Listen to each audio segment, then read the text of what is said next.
Isang maligayang bati, Pamilya Bukal, sa 2 dekada na inyong pagiging buo at matatag. Napakasarap sa tenga't pakinggan ang 2 dekada na pag-ibig at katapatan na inyong naranasan mula sa ating Diyos na buhay at makapangyarihan. Nangyari ang lahat ng ito dahil ginawa ninyo ang higit na mahalaga na itinuturo ng ating Panginoong Hesus, ang pag-unawaan, pagkakaisa at pagmamahalan sa isa't isa.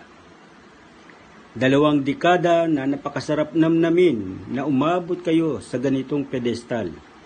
Nangyari ang lahat ng ito dahil ginawa ninyo ang inyong parts o bahagi na sinuklian naman ng ating Diyos na buhay ng kanyang katapatan at dakilang pagmamahal sa inyo. Mga kapatid,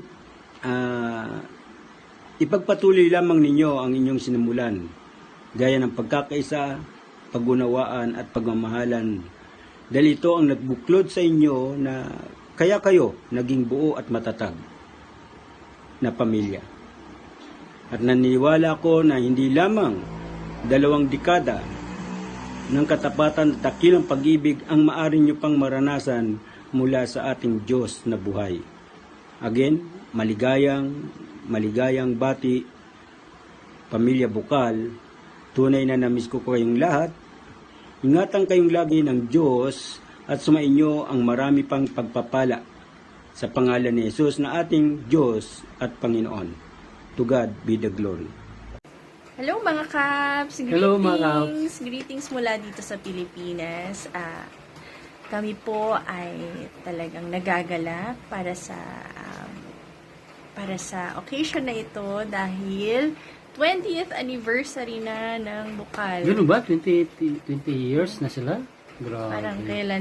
Parang kailan lang, napakabilis ng panahon. At we are celebrating with you, we are rejoicing with you because of God's faithfulness sa kanyang church, sa inyong lahat. Napakabuti ng Panginoon. Kami po ay lubos na, tawag dito, na nakikigalak sa inyong lahat. Miss na namin kayo, miss na namin ang pakikipag-bonding every Friday, at Saturday, umaabot pa, nag-extend, ganyan. At namimiss na namin ang pagkakapatiran, yung parang, syempre, parang tayo magkakapatid, sa Bukal. Yun talaga yung tunay na nakakamiss. Sa totoo lang, oo. Kasi, and so, ganun, habang nandyan pa kayo, ganyan, spend your time with each other na encourage one another, uplift one another, love each other, na katulad ng pagmamahal ng ating Panginoon sa bawat isa. Amen. Yeah. Ako po ay kino-congrats ko kayo. Congrats sa mga elders, especially sa mga head na si Ate Mayra, di ba? Alam ko, Ate Mayra, ang Panginoon ay may plano talaga sa iyo. Bakit hindi ka nag-asawa agad? Pero anyway, mayroon talagang the right time ang Panginoon. At the same time, sa mga assistant pastor, sina Kuya Joseph, at sila Kuya Manny, nakita ko si Kuya Manny na talagang active na talaga, at sa kanyang mga subordinate dyan. At nakikita ko ang Bukal ay nag-grow. So, napakaganda, no? Kasi sometimes, kailangan natin iwanan yung isang halaman para mamunga ng sarili niyang pamumuhay o yung nagbunga na. So, nakikita ko yung bunga ngayon kasi padami na kayo. Congrats sa mga bagong kaluluwa na dala ninyo, at alam ko na gagabayan kayo ng Panginoon. Ang lahat ng mga plano nyo, pagpatuloy kayo sa mga plano nyo ayon sa kalooban ng Panginoon, at for sure, hindi kayo iwanan. Sabi nga sa salita ng Panginoon, hanggang sa dulo, walang hanggan, talagang sasamahan kayo. At yung mga alaala namin dyan sa Saudi, madadala namin yan sa California. So, someday isa sa inyo ay makapunta doon at makabisita sa amin at welcome na welcome kayo pag nandoon na kami.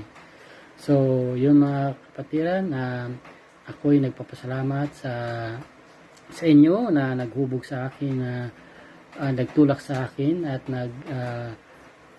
nagbigay example na ang Panginoon ay tunay na buhay na gagabay sa atin dito sa mundong ito. At talagang ang sikreto lang, focus Jesus. So, salamat sa pag-alaga sa mga kapatiran, sa mga bagong kaluluwa na dala niyo dyan, at kayo'y pagpapalain hindi lang sa physical kundi sa spiritual, kasi napakasarap mamuhay ng kagalakan sa Panginoon kapag ang spiritual mo ay busog. Kahit sabihin mo na mayroong problema pero alam mo may sandigan, yan ang sandigan natin Panginoon. Kaya huwag kayong manawa, huwag kayong magsawa na maglingkod sa Panginoon. At talagang kung ang Panginoon, sabi niya sa mga anak niya, kayo mga anak ko ay pantay-pantay. Kung naranasan namin ang biyaya ng Panginoon, pwedeng mangyari sa inyo. Patuloy lang kayo at alam ko na ang Panginoon ay nandyan para sa inyo. Kayo dyan mga kapatiran na nakaranas ng kalungkutan, mga karanas ng kasiyahan, despite sa kasayahan, kalungkutan, huwag pabayaan ang relasyon sa Panginoon. Kasi yan nagbabind sa atin. Nagbibigay kalakasan sa atin para sa ating sa pangalawang buhay at nandito sa mundong ibabaw. Amen po. So, bago namin i-end ang video na to, let me share with you this verse mula sa Romans chapter 15 verse 13. May the God of hope fill you with all joy and peace as you believe, so that you may overflow with hope by the power of the Holy Spirit. So, yun po. Happy anniversary again, family. Bukal family, we love you. Bye. Bye. The steadfast love of the Lord never ceases. His mercies never come to an end. They are new every morning. Praise God dahil po sa nagdaang maraming panahon ay kasama natin ang ating Panginoon. At napakaganda po na ang pag-ibig ng Diyos ay hindi po nagmamaliw, hindi nauubos tuwing umaga. Ito ay bago.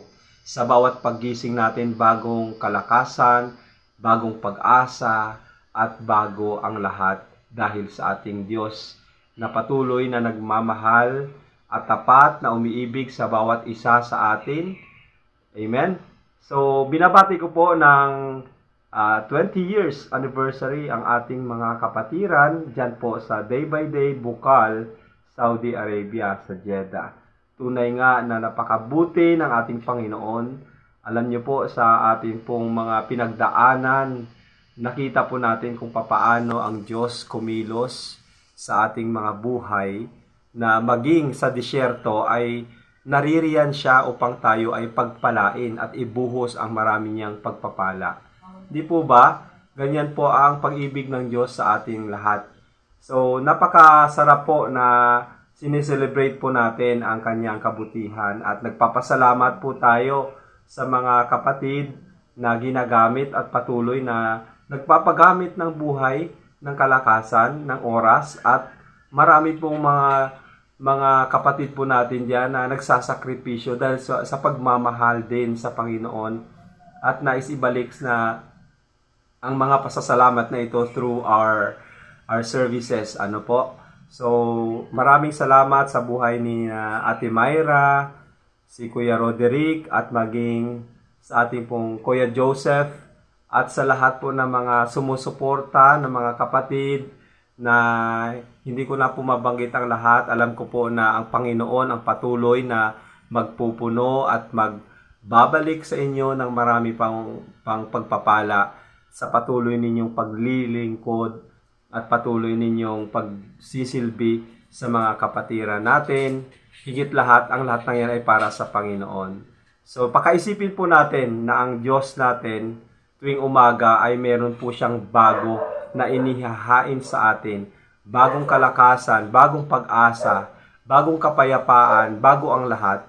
So maraming salamat muli sa patuloy ninyong pagpapatuloy din ng gawain na nariyan.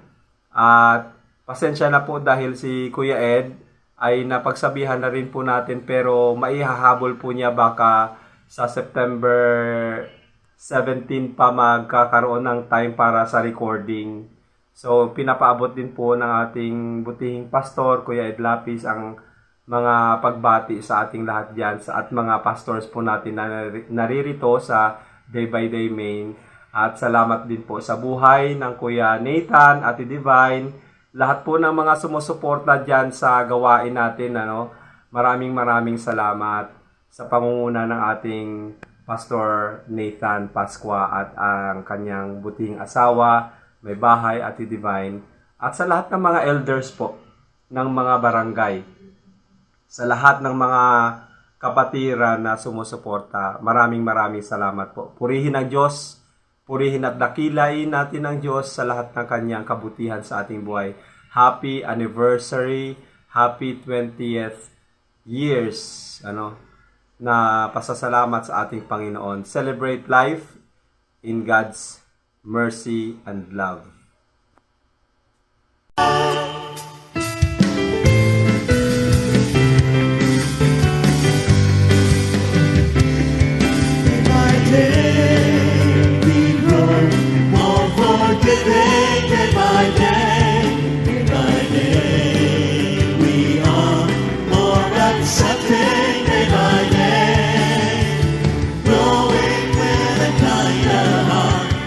Jesus more and more, from glory to glory, day by day.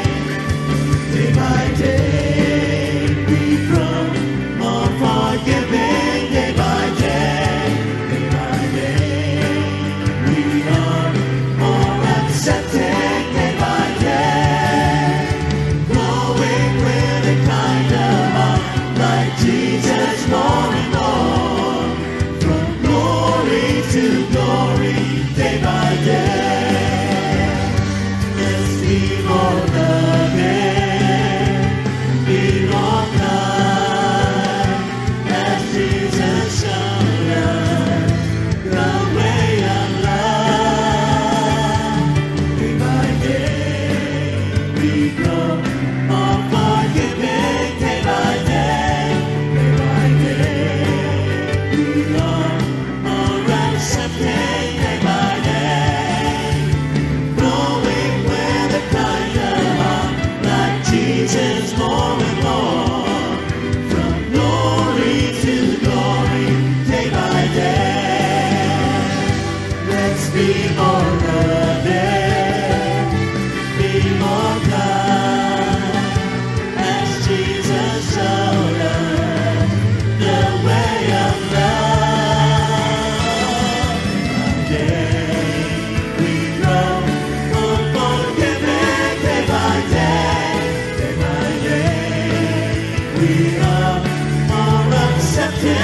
by day, growing with a kind of heart like Jesus more and more, from glory to glory, day by day, into Jesus' name, day by day, into Jesus' name, into Jesus' name, into Jesus' name, day by day.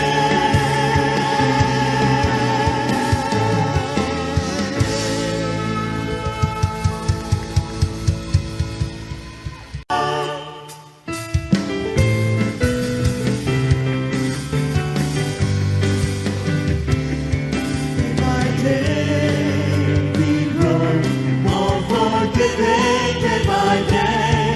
Day by day, we are more accepting.